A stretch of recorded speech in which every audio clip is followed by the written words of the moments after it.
صحیح یقین اور غلط یقین، صحیح اندر اتارنا، غلط نکالنا۔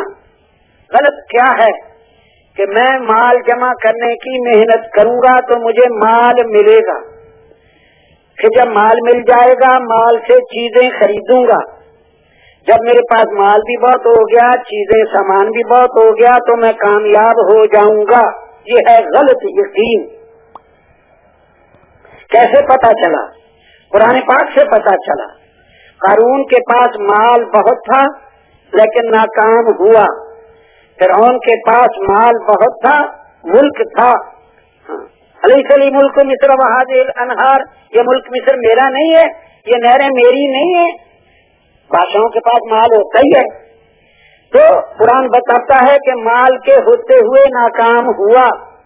حامان کے پاس وزارت، قرآن سے پتا چلتا ہے فرعون کہتا ہے حامان یہ کر میرے لیے، یہ کر یہ کر، تو قرآن ہی بتاتا ہے کہ حامان کو عہدے میں، منصب میں، وزارت میں کامیابی نہیں ملی۔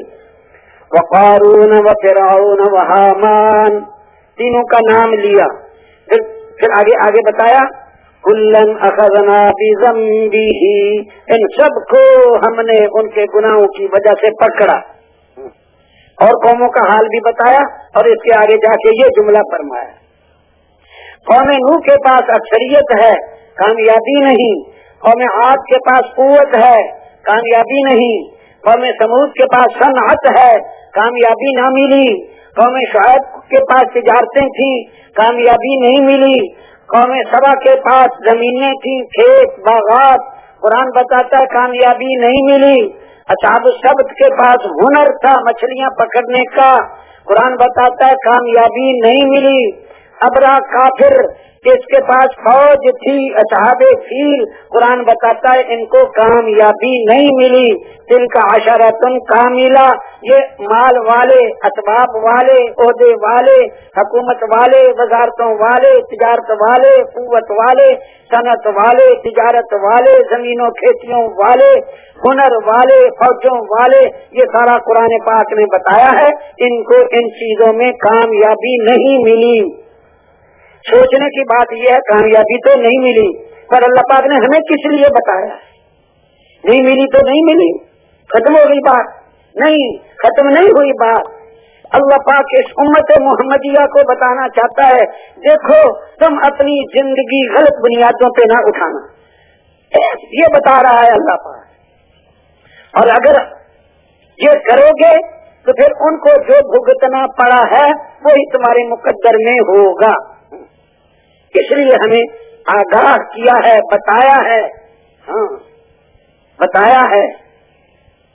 صحیح یقین کیا ہے؟ میں ایمان سے محنت کروں گا، ایمان و یقین کی دعوت چلاؤں گا، دعوت دوں گا۔ اور یہ بھی یاد رکھنا چاہیے دعوت دینا اپنے یقین بنانے کو پہلے رکھنا چاہیے کہ میں اس کا محتاج ہوں، جو میں کہہ رہا ہوں میں اس کا اولین محتاج میں ہوں اپنے آپ کو۔ دیکھو جو اپنی نیت نہ کرے تو پھر یقینی نہیں ہے کہ اس کو اس پہ ہدایت ملے، کیونکہ نیت ہی نہیں۔ اعمال کا دار و مدار تو نیت پر ہے، اس کی خود ہدایت لینا، صحیح یقین بنانا اس کی نیت ہی نہیں۔ اور دوسروں کو بھی پتہ نہیں ملے کہ نہ ملے، کیونکہ دوسروں کے لیے وعدہ نہیں، یہ وعدہ نہیں ہے کہ جن پہ تم محنت کرو گے ہم ان کو ضرور ہدایت دیں گے، یہ اللہ کا وعدہ نہیں ہے۔ ہاں یہ وعدہ نہیں ہے، نبیوں نے محنت کی ہے۔ حضرت نوح علیہ السلام اپنے بیٹے پہ محنت کر رہے، یا بنی ارکب معنا، لیکن ہدایت نہیں ملی۔ ابراہیم علیہ السلام آزر پہ محنت کر رہے، یا ابتی یا ابتی یا ابتی کہہ رہے ہیں، لیکن ہدایت نہیں ملی ہے۔ ابو جہل پہ پتہ نہیں کتنی محنت ہوئی، ابو لہب پہ، عتبہ شیبہ پہ، لیکن ہدایت نہیں ملی۔ یہ وعدہ نہیں ہے کہ جس پہ تم محنت کرو گے ہم ضرور ضرور اس کو ہدایت دیں گے، یہ وعدہ نہیں ہے۔ ہاں یہ ہے تو محنت کرو، جس کے مقدر میں ہوگی ہم جو چاہیں گے دے دیں گے۔ آپ نے محنت کرنی ہے، مکلف آپ اپنے ہیں، لا تکلف الا نفسک وحرض المؤمنین، مومنوں کو بھی ابھارو، ان کے اندر ابھار پیدا کرو۔ تو سب سے پہلی نیت اپنی ہدایت کی، اپنا یقین بنانے کی. ہاں یہ وعدہ ہے، والذین جاہدوا فینا لنہدینہم سبلنا، جو ہمیں ہماری طلب میں محنت کریں گے ہم ان کو ضرور ہدایت دیں گے. الطالب الصادق لا یحرم، سچا طالب کبھی محروم نہیں ہوتا. تو صحیح یقین، میں ایمان پہ محنت کروں گا میرا ایمان بنے گا. ایمان کی محنت، دعوت اللہ. جو ایمان بنانا چاہے آسان 3-4 راستے آسان عرض ہیں جس سے بڑی جلدی یقین بنے گا، بہت جلدی. جو بنانا چاہے لیکن بنے گا بنانے سے. کہ فلانی سواری بڑی تیز ہے لیکن چلائے گا، استعمال کرے گا، جبھی تو اگر اللہ کو منظور ہوا تو پہنچے گا، تو بنے گا بڑی جلدی. نمبر 1، نبیوں کے واقعات بولنا اور سننا، ان کو عام کرنا، اس سے بہت جلدی یقین بنے گا. خاص کر وہ واقعات جو قرآن پاک میں نبیوں کے بیان کیے گئے جن میں ظاہر کے خلاف ہے. وہ واقعات، ابراہیم علیہ السلام کو آگ میں ڈالا، اللہ نے آگ ٹھنڈی سلامتی والی کر دی. موسیٰ علیہ السلام پانی پہ لاٹھی مارو، 12 راستے، پانی پتے پہ 1000 لاٹھی مارو، ایک راستہ بھی نہیں بنتا. لیکن جب اللہ چاہے پھر 12 بھی بن جاتے ہیں. 12 تو کیا 12,000 بنانا چاہے اللہ کا ارادہ ہو بس. تو پھر پانی پتھر پہ لاٹھی مارو، دریا پار کر کے چلے گئے، آگے پیاس ہو گئی تو پانی مانگا، اللہ نے کہا پتھر پہ لاٹھی. پتھر پہ چاہے 1000 لاٹھی مارو، ایک قطرہ بھی پانی نہیں نکلتا. پتھر کے اندر پانی کہاں. لیکن جب اللہ چاہے تو پھر پتھر پہ لاٹھی مروا کے 12 چشمے جاری کر دے. جب اللہ چاہے منو سلوا اتار دے. جب اللہ چاہے بادلوں کا سایہ کر دے. جب اللہ چاہے عیسیٰ علیہ السلام مردے پہ ہاتھ پھیرے، زندہ مردے پہ 1000 مرتبہ ہاتھ پھیرو، مردہ نہیں زندہ ہوتا، 1,00,000 مرتبہ ہاتھ پھیرو. لیکن جب اللہ چاہے پھر 1 مرتبہ ہاتھ پھیرنے سے بھی زندہ ہو جائے، ہاتھ نہ پھیرنے پہ بھی زندہ ہو جائے. کرنے والے اللہ پاک ہیں اپنی قدرت سے.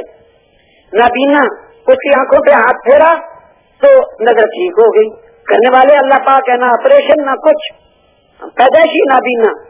تو نبیوں کے واقعات، یونس علیہ السلام کو مچھلی کے پیٹ سے نکال دیا، جو قرآن پاک میں نبیوں کے واقعات ہیں بہت ہے. میں نے تو ایک نمونہ عرض کر دیا. تو اس سے بڑی جلدی یقین بنے گا. نمبر 2، صحابہ کے واقعات، خاص طور پر جو اللہ پاک نے ان کے ساتھ ظاہر کے خلاف کیا اپنی قدرت سے، ان کو بار بار وہ آپ کو حیات الصحابہ میں بہت ملیں گے. انفرادی حیات الصحابہ ہم انفرادی پڑھا کریں اور ضرور پڑھا کریں، اپنے مطالعے میں رکھیں اور بار بار پڑھیں. ادھر ادھر کی باتیں، اخباریں پڑھتے رہنا، جو رسالہ مرضی جو مرضی کتاب آئی، اس سے پورا فائدہ نہیں ہوتا. آدمی گمراہ بھی ہو سکتا ہے، گمراہ بھی ہو سکتا ہے. اخباروں میں تو مخلوق سے ہونا لکھا ہوا ہوگا، یقین بنا ہوا بھی بگڑے گا. نیا تو کیا بننا. فلانا کہتا ہے میں یوں کر دوں گا، فلانے نے یہ کر دیا، فلانے نے یہ کر دیا، سارا مخلوق سے ہونا بولا جائے گا. اور یاد رکھنا، ہمیں ایسا جملہ زبان پہ لانا ہی نہیں ہے جس جملے میں مخلوق سے ہوتا ہوا نظر آئے، ایسا جملہ نہیں بولنا. ہمارا ہر جملہ وہ بتائے کہ اللہ پاک کرتے ہیں، وہ جملہ بتائے اپنی قدرت سے کرتے ہیں، کرنے میں کسی کے محتاج نہیں. نہ زمین تھی نہ آسمان نہ اس کا سامان، اللہ نے بنا دیا. کسی مستری کو کہو مکان بنا دو، وہ کہے گا اینٹیں لاؤ، سیمنٹ لاؤ، ریت لاؤ، سریا، فلانی چیز ان کا، پھر مکان بنا. اللہ پاک نے ایسے ہی زمین آسمان سارا، کوئی سامان تھا ہی نہیں.